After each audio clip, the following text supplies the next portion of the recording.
예수님께서 헌금 넣는 것을 보시고 과부와 또 부자의 모습을 이제 비교하면서 과부가 많이 넣었다 그렇게 말하면서 다른 사람보다 많이 넣었다. 이것은 돈 액수로 많이 넣은 것이 아니라 어떻게 보면 프로테지로 과부는 생활비 전부를 넣었으니까 프로테지를 보면 거의 100%에 가까운 그런 모습이겠죠. 그러나 부자는 분명히 돈을 많이 넣었지만 프로테지를 보면 굉장히 작은 모습이겠죠. 그러면서 이제 마지막 때의 모습을 쭉 이야기하고 있습니다. 이 마지막은 모든 사람들이 개인적으로도 맞이하는 것이고 인류 전체적으로도 맞이합니다. 그렇기 때문에 과연 우리가 하나님 앞에 누가 많이 드리고 가느냐, 그것은 또 결국 무엇과 연결되어지냐면 마지막 때의 환난을 누가 더 많이 겪느냐, 덜 겪느냐, 또 매여 있느냐, 덜 매여 있느냐, 그것과 같이 연결되어진다고 봅니다. 부자는 천국 들어가기 어렵다 그렇게 말하고 있습니다.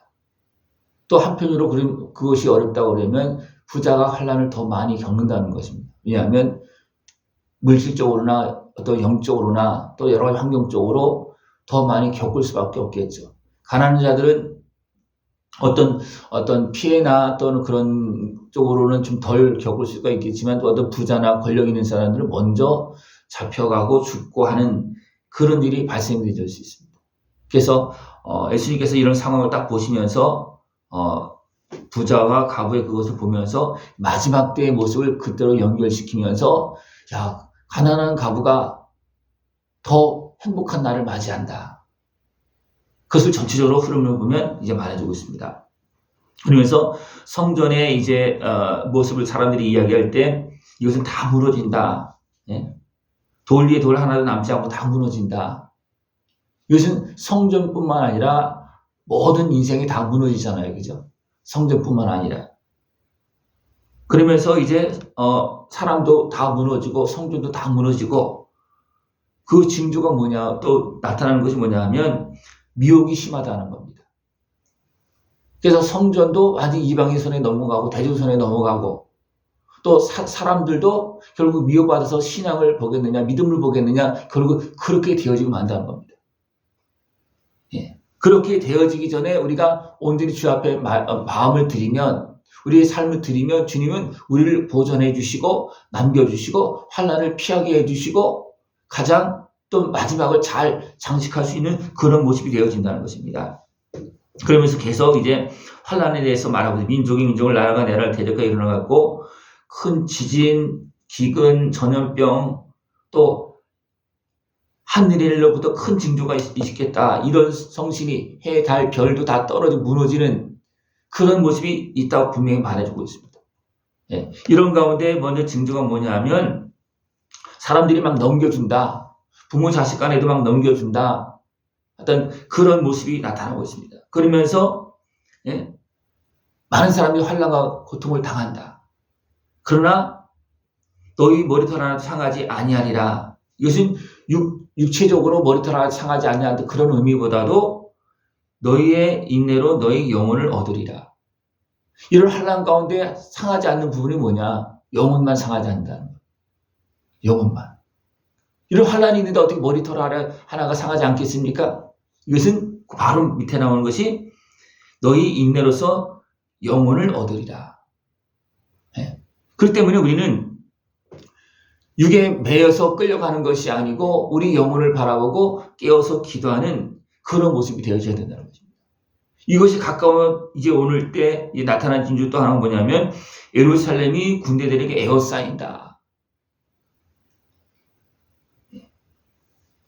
이것은 나라적으로 볼 수가 있습니다.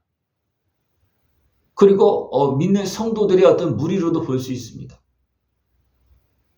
믿는 자들이 이 대적의 손에 완전히 쌓여서 이제 고통을 당하는데 그때는 피할 수도 없다는 겁니다. 그래서 그날에는 아이 된 자들과 젖먹이 있는 자들에게 화가 있다. 큰 환난이 백성에게 일어난다는 겁니다. 칼에 죽임을 당하고 이방인의 때가 차기까지 이방인에게 짓밟히고 이럴 성신의 징조가 있겠고 바다와 파도의 성난 소리로 인해서 혼란 중에 공고하리라. 이것은 이 땅의 어떤 그 모든 눈에 보이는 것들도 그런 징조가 나타나겠지만 또 어떤 신앙적으로 영적으로 많은 이런 일이 발생되어진다는 것입니다. 이런 일을 인해서 어떤 사람은 기절까지 한다는 겁니다. 도저히 감당할 수 없는 일이 막 발생되어지기 때문에 그렇다는 겁니다. 그러나 그때에 사람들이 인자가 구름을 타고 능력과 큰 영광으로 오는 것을 보리라. 진짜 큰 환난 전에 보면 예수님께서 오시어서 거둘 자를 거둔다는 겁니다. 다시 말하면 소리가 오기 전에 모든 것을 막 거둬들이는 것처럼 소리가 오기 전에 거둘 것을 미리 거둔다는 겁니다.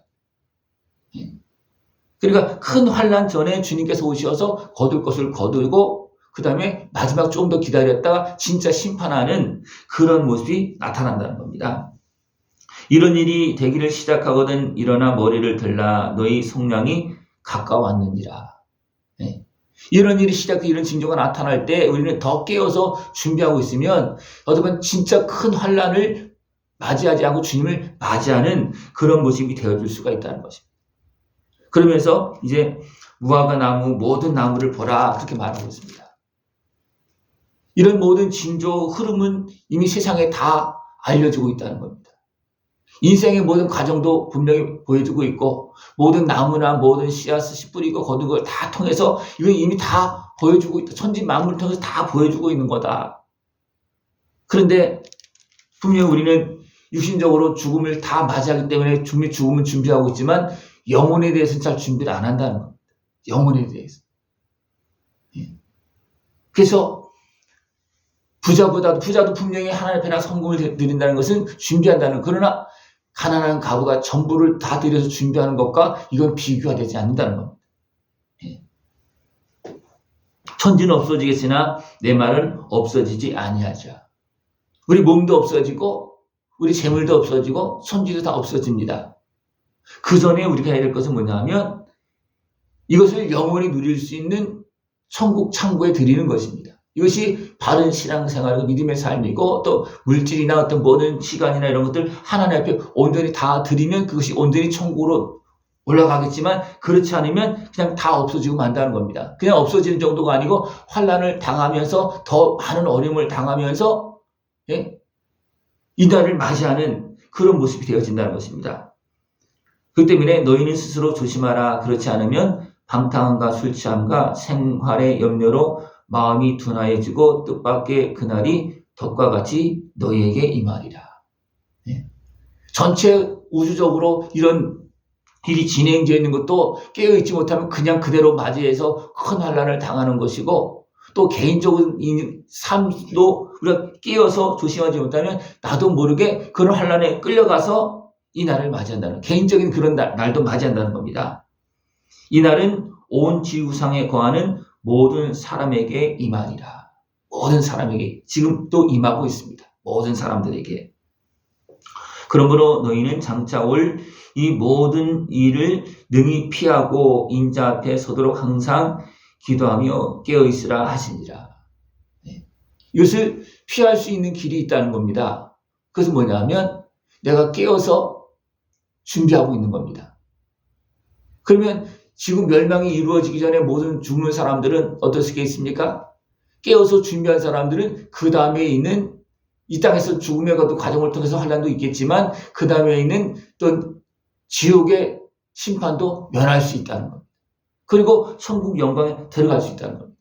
그래서 이런 것들이 계속 진행되어지고 있는데 우리는 깨어서 기도하면서 믿음을 지키고 주님을 맞이할 그런 준비를 하고 있어야 된다는 겁니다. 그렇지 않으면 환난도 당하고 여러 가지 더 나가서 어려움을 겪는 이런 일이 발생되어진다는 것입니다. 예수님도 낮에는 성전에서 가르치시고 밤에는 나가 감람산에 가서 쉬시니라. 여기서 감람산에 가서 쉬신다는 의미는 또 쉬는 것도 있겠지만 가서 기도하시잖아요. 예수님도 이렇게 깨어서 기도하시면서 맡겨진 사명을 감당하고 하나님 보좌 우편으로 죽은 지 3일 만에 부활하셔서 하나님께로 올라가는 겁니다. 우리도 결국은 이 일을 감당하시고 먼저 가신 주님을 따라가는 거거든요. 어떻게 따라가겠습니까? 예수님도 기도하시면서 맡긴 일을 감당하고 우리도 기도하면서 믿음을 지키면서 사명을 감당하고 이 길을 따라가는 것입니다. 이렇게 갈 때 결국은 어떻게 합니까? 우리는 이 땅에 환난도 있고 마지막 때 환난도 있고 여러 가지 기근, 질병 이런 대적으로 인해서 핍박당 그런 환난도 있겠지만 진짜는 뭐냐면 지옥 형벌이잖아요. 그죠? 진짜는 지옥 형벌입니다. 어떻게 보면 이 땅의 환난은 이것은 경고에 불과한 겁니다. 깨어있으라고 하는 어떤 징조에 불과한 겁니다. 우리가 이런 환경 속에서 깨어서 기도하지 못하고 믿음을 지키지 못하면 주님이 오시는 날 맞이하지 못하면 우리는 더 심한 영원한 그런 형벌에 빠지는 이런 일이 발생되어진다는 것입니다. 그래서 예수님께서 과부와 부자의 어떤 그 모습을 보면서 야, 과부가 진짜 더 많이 넣은 거다. 네. 과부는 진짜 이것을 인해서 마음을 들여서 그래서 여러 가지 근심, 염려, 환난에서도 자유함을 얻고 왜 이미 다 드렸기 때문에 자유함을 얻는 거예요. 어떤 육신적으로는 삶으로는 조금 더 어렵게 살 수는 있겠죠. 그러나 진짜 자유함을 얻은 사람이 누구냐? 바로 과부다. 그리고 가장 많이 넣었다. 그렇게 말씀하고 있는 것입니다. 우리 모든 사람들은 지금 이 길을 지금 걸어가고 있습니다. 일찍 맞이하는 사람도 있고 늦게 맞이하는 사람도 있고 이런 큰 환난을 같이 막 맞이하는 사람도 있겠죠. 그러나 깨어서 기도하면 이 큰 환난도 피할 수가 있고 주님께서 주시는 영원한 영광에 먼저 들어갈 수도 있고 먼저 이 땅에서도 살면서도 그 은혜를 누리면서 소망 중에 기뻐하면서 찬송하면서 살아가는 그런 모습도 있다는 것입니다. 그렇기 때문에 우리가 온전히 깨어서 기도하고 믿음을 지키면서 아름다운 승리의 길을 걸어나갈 수 있는 모습 되어지길 축원합니다. 기도드리겠습니다. 하나님 아버지 감사합니다. 우리에게 다 보여주시고 또 미리 말씀하시고 깨어서 하나님 나라를 바라보고 참된 믿음의 길을 걸어갈 수 있도록 말씀해 주심을 감사를 드립니다. 온전히 깨어서 참된 믿음의 길 걸어갈 수 있고 영원한 영광의 길 걸어갈 수 있는 모습 되어지도록 주님 함께하여 주시옵소서. 예수님의 이름으로 감사하며 기도드리옵나이다. 아멘.